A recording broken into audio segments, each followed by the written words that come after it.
Hello students, welcome back to MSS English classes. I am Parul.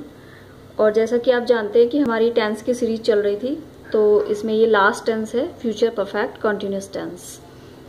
और future की वजह से इसकी helping verb future perfect continuous, तो इसकी हेल्पिंग वर्ब को पहले समझ लीजिए कि कैसे इसकी हेल्पिंग वर्ब फॉर्म हुई है। फ्यूचर की वजह से विल शैल है और परफेक्ट की वजह से हैव है। अब बच्चों, विल शैल के साथ आपने फ्यूचर परफेक्ट में सीखा था कि विल और शैल के साथ हैव ही आता है, हैज नहीं आता है। ठीक है, उसका रीजन क्या है? आप सोच रहे होंगे हैज क्यों नहीं आया, हैव ही क्यों आया है। तो विल शैल के बाद आपने देखा जो फ्यूचर इंडेफिनिट है उसमें आपने वर्ब की फर्स्ट फॉर्म का यूज किया। विल शैल के बाद वर्ब की फर्स्ट फॉर्म ही आती है। अब वर्ब की जो फर्स्ट फॉर्म होती है वो प्लूरल होती है, तो इसीलिए यहाँ पर हैव आएगा, हैज नहीं आएगा, क्योंकि हैज सिंगुलर होता है और हैव प्लूरल होता है, तो इसीलिए यहाँ पे हैज नहीं आएगा। तो विल शैल के बाद हैव ही आएगा। प्लस इसमें अब आगे आ रहा है कॉन्टिन्यूअस, और कॉन्टिन्यूअस का मीन्स वर्ब की फर्स्ट फॉर्म में आईएनजी। और कॉन्टिन्यूअस सेंटेंस में हम वर्ब की फर्स्ट फॉर्म में आईएनजी कब लगाते हैं? जब वर्ब की फर्स्ट फॉर्म से पहले आईएनजी मीन्स कोई बी वर्ब आ रही हो, is are am was were इस तरह से आ रहा हो, तो हम आईएनजी का यूज करते हैं। लेकिन यहाँ पे विल शैल के बाद हैव है और हैव के बाद डायरेक्ट वर्ब की फर्स्ट फॉर्म में आईएनजी नहीं आ सकता, तो इसलिए यहाँ पे हमने क्या लिया है इसमें, बीन। अब बीन क्या होता है? बी की थर्ड फॉर्म होती है, जैसा कि आप जानते हैं कि हैज हैव के बाद वर्ब की थर्ड फॉर्म आती है। तो बी वर्ब की थर्ड फॉर्म हुई, और बी वर्ब किसे कहते हैं? इज, एम, आर, वॉज, वर, ये सब बी वर्ब कहलाती हैं।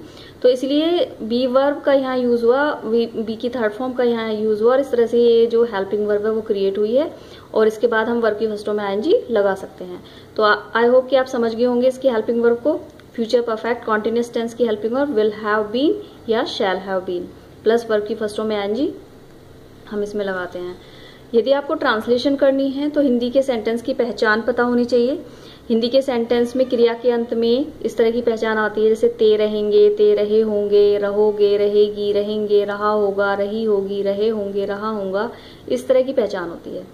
अब इसमें क्या पता चलता है हमें कि जो एक्शन है वो जारी रहता है फ्यूचर में, और इसमें टाइम दिया होता है, क्योंकि इस तरह की पहचान फ्यूचर कॉन्टिन्यूस की भी होती है, लेकिन डिफरेंस क्या है? यहाँ पे टाइम दिया होता है।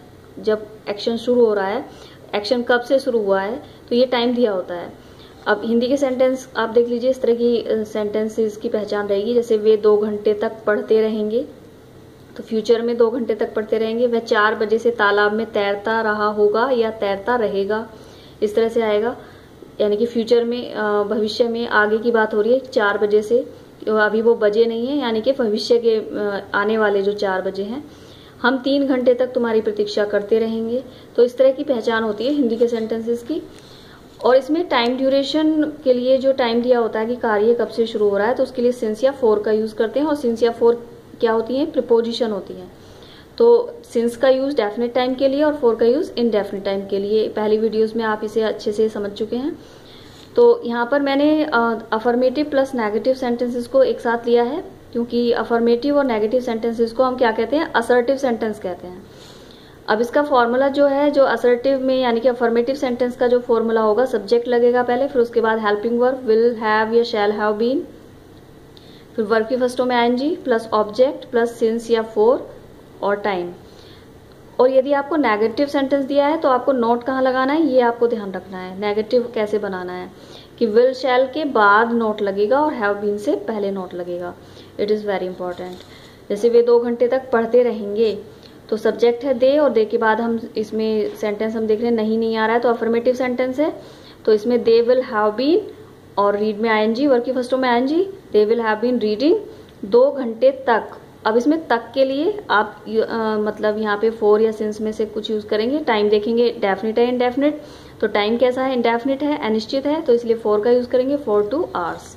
वे 2 घंटे तक नहीं पढ़ते रहेंगे, तो they will not have been. यहाँ पे नॉट का ध्यान रखना है कि नॉट कहाँ आएगा, नेगेटिव सेंटेंस, तो इसी को हम नेगेटिव अगर बनाते हैं तो they will not have been reading for 2 hours. तो it is very easy, but now you have to use not very carefully, कि कहाँ पर नोट आएगा इसका ध्यान रखना है। नेक्स्ट बात करते हैं हम इंटेरोगेटिव सेंटेंस की। तो इंटेरोगेटिव सेंटेंसेस में फर्स्ट टाइप इंटेरोगेटिव पहले।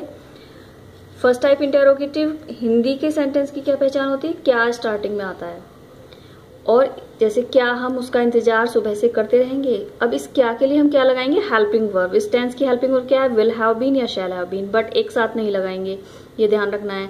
विल या शैल के बाद क्या आएगा? सब्जेक्ट आएगा और फिर हैव बीन आएगा। इट मीन्स विल, शैल और हैव बीन के बीच में सब्जेक्ट आएगा। यदि सेंटेंस में नॉट दिया है तो नॉट हैव बीन से पहले लगाएंगे, बाकी फॉर्मूला सेम रहेगा, क्वेश्चन मार्क लगेगा। क्या हम उसका इंतजार सुबह से करते रहेंगे, तो क्या के लिए हम विल लगाएं या शैल लगाएं, ये सब्जेक्ट को देखेंगे। सब्जेक्ट आया इसमें हम, तो वी के अकॉर्डिंग क्या लगाएं यहाँ पे? शैल। शैल वी और फिर हैव बीन। फिर इंतजार करने को कहते हैं वेट। वेट यानी कि वर्ब की फर्स्ट फॉर्म में आईएनजी, तो shall we have been waiting for him, उसका। और टाइम हम देखेंगे इसमें डेफिनेट है इनडेफिनेट, तो डेफिनेट टाइम है सिंस मॉर्निंग। नेक्स्ट, क्या ये विद्यार्थी 2 दिन से नहीं पढ़ रहे होंगे, तो इसमें हम विल लगाएं या शैल लगाएं, सब्जेक्ट डिफाइन करेगा। तो ये विद्यार्थी, तो इट मीन्स विल आएगा, विल दीज स्टूडेंट्स। अब इसमें नॉट भी आ रहा है तो हैव बीन से पहले नॉट लगाएंगे, यानी कि सब्जेक्ट के बाद नॉट रखेंगे। Will these students not have been reading for 2 days। समय जो है इसमें देखने हैं कि इंडेफिनिट है। अब सेकंड टाइप में क्या होता है कि सेकंड टाइप में जो क्वेश्चन वर्ड है वो हिंदी वाक्य के बीच में आता है, तो उसकी अंग्रेजी सबसे पहले लगाते हैं। बाकी सारा फॉर्मूला फर्स्ट टाइप इंटेरोगेटिव वाला ही है, केवल क्वेश्चन वर्ड का ध्यान रखना है। क्वेश्चन वर्ड स्टार्टिंग में आएगा, जैसे ये बच्चे 5 बजे से कहाँ खेलते रहेंगे, तो कहाँ की अंग्रेजी पहले आएगी? वेयर, विल, उसके बाद हेल्पिंग वर्ब, फिर subject these student, these children, और उसके बाद हैव बीन, खेलने के लिए प्लेइंग, और टाइम आप देख रहे हो डेफिनेट है यहाँ, तो सिंस 5 o'clock। कितने बच्चे सुबह से शोर मचाते रहेंगे, तो कितने बच्चे। अब देखिए इसमें मैंने ये सेंटेंस इसलिए लिया है कि हमेशा कहते हैं कि प्रश्नवाचक वाक्य जो है, प्रश्नवाचक शब्द सेंटेंस के बीच में आता है, तो जरूरी नहीं है बीच में आए, कभी कभी स्टार्टिंग में भी आ जाता है। जैसे कितने बच्चे सुबह से शोर मचाते रहेंगे, या हम इसे ऐसे भी लिख सकते हैं, सुबह से कितने बच्चे शोर मचाते रहेंगे, तो इस तरह से भी आ सकता है। तो कितने बच्चे, हाउ मेनी स्टूडेंट्स। अब इसमें आप देखिए विल हैव बीन एक साथ आ रहा है, क्योंकि स्टूडेंट जो सब्जेक्ट है वो हाउ मेनी के साथ आ गया है, तो इसलिए इसमें हेल्पिंग वर्ब एक साथ आएगी। How many students will have been making a noise since morning. So students, we have covered all the videos of tenses. So I hope you have understood it very well. Thank you for watching my video.